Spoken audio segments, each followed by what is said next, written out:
আজকে এতটাই বোরিং লাগছে না সারাদিনটা, দেখো আমার চুল টুল কিচ্ছু আজরায়নি। তো এবার স্নান টান করতে যাব, তো স্নান টান করে ঠাকুরের পুজো দেব।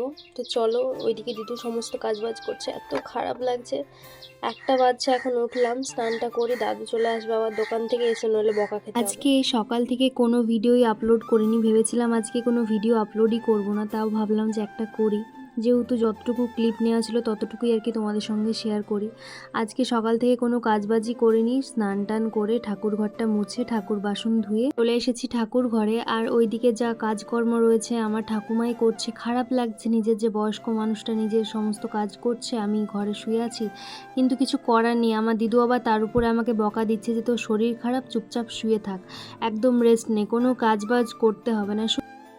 আর দেখলাম যেহেতু স্নান করে যে দিদু এখনও পুজো করতে পারেনি, তো সেই জন্য আমি পুজোটা করছি। আর আজকে দেখো একদম সিম্পল খাওয়া দাওয়া, শাক ভাজা, ডাল, আলু পোস্ত।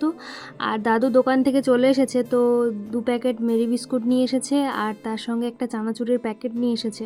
তো ভাবলাম খাওয়া দাওয়া করে যেহেতু রেস্ট নিতে যাচ্ছি, দিদু দেখছি এগুলো খুলছে, তো একটা ভিডিও নিয়ে নিলাম সেই জন্যে। তো চলো টাটা।